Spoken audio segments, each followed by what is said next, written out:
নমস্কার বন্ধুরা। আজ না বড় ঘুগনি ঘুগনি খাওয়ার মন করছে, তাই যেমন কথা তেমন কাজ। আজকে তাই বানিয়ে ফেলবো মাটন চর্বি দিয়ে ঘুগনি। আর কেমন করে বানাচ্ছি সেটা জানতে হলে আমার ভিডিওটা পুরো দেখতে হবে। চলো তোমাদেরকে ভিডিওটা দেখাবো। এক্সকিউজ মি এভরিওয়ান, একটু সাবস্ক্রাইবটা করে দাও, একটু তাড়াতাড়ি করে দিও।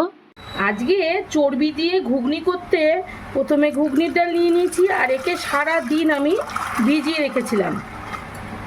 আর তার মধ্যে এখন দিয়ে দিচ্ছি চর্বি।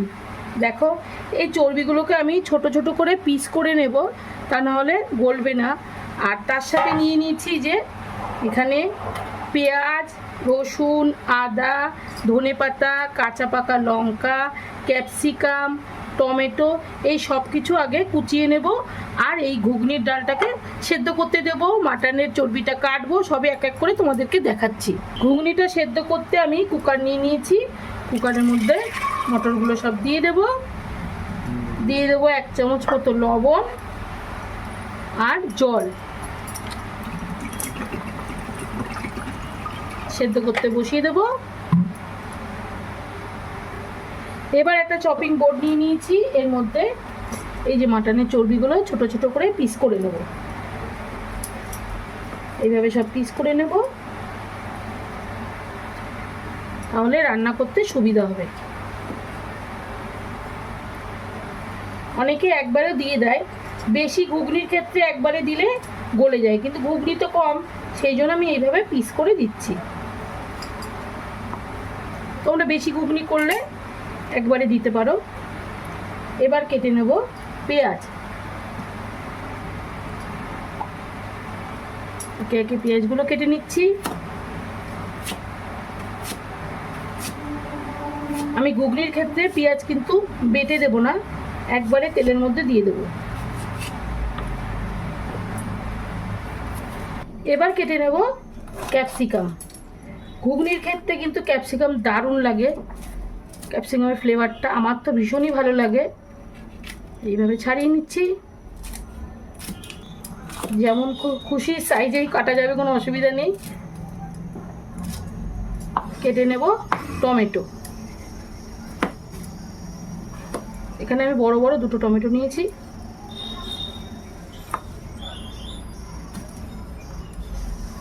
এভাবে কেটে নিচ্ছি।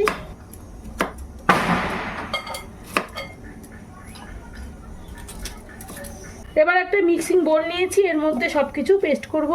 নিয়ে নিচ্ছি আদা, নেব কিছু টমেটো, আর এখানে রয়েছে লঙ্কা আর রসুন, সব কিছু একবারে দিয়ে দেব।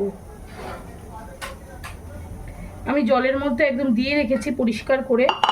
আর দিয়ে দেব জিরের গুঁড়ো 1 চামচ, 2 চামচ জিরের গুঁড়ো, 2 চামচ ধনের গুঁড়ো, সব কিছু সুন্দর করে পেস্ট করে নেব। চলো এবার রান্নাটা শুরু করা যাক।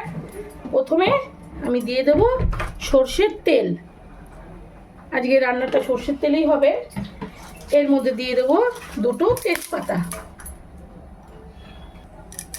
দিয়ে দিচ্ছি 2টো শুকনো লঙ্কা আর একটু গোটা জিরে।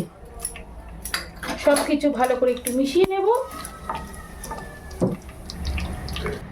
এবার দিয়ে দেব কুচনো পেঁয়াজ।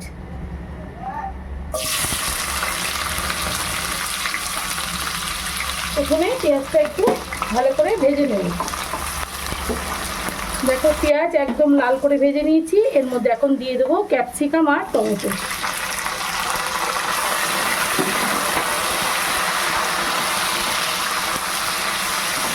এবার বেটে রাখা মশলাও দিয়ে দেবো।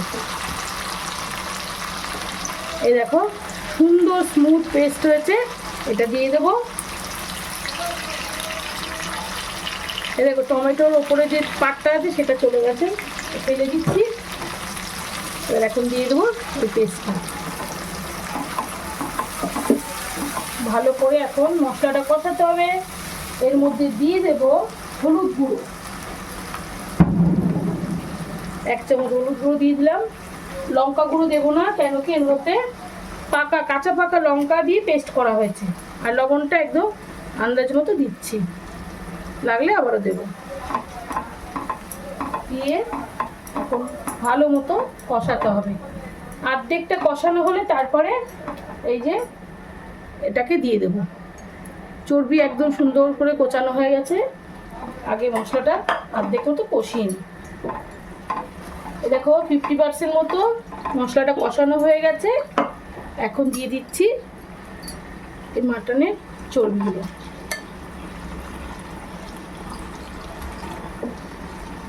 এবার আবারও ভালো করে কষতে হবে,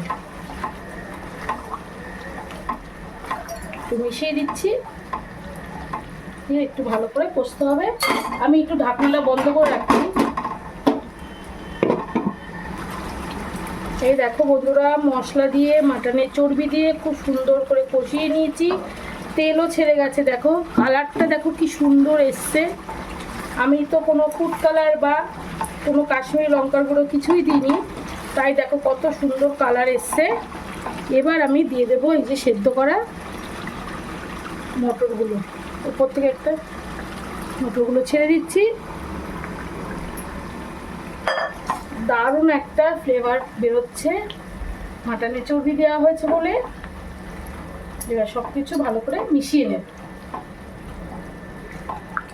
ঘুগনির সাথে মশলা ভালো করে একটু মিশিয়ে নিয়ে তারপরে আমি গরম জল দিয়ে দেবো এর মধ্যে। এখন একটু ঢেকে রাখছি।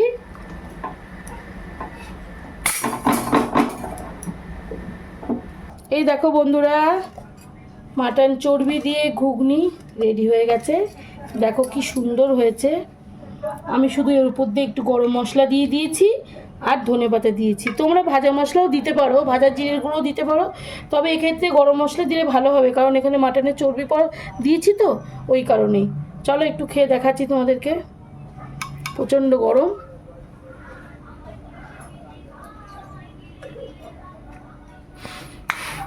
আহা, দারুণ খেতে। এই টেস্টটা উপভোগ করতে গেলে তোমাদেরকে আমার ভিডিওটা দেখতে হবে। আর যদি আমার ভিডিওটা ভালো লাগে তাহলে কি করবে, লাইক করবে, শেয়ার করবে, কমেন্ট করবে, অবশ্যই সাবস্ক্রাইব করবে, তা নাহলে পরের ভিডিওটা দেখতে পারবে না। আমার ভিডিও দেখতে থাকো, কেমন লাগলো সেটা আমাকে কমেন্ট করে জানাবে। টাটা।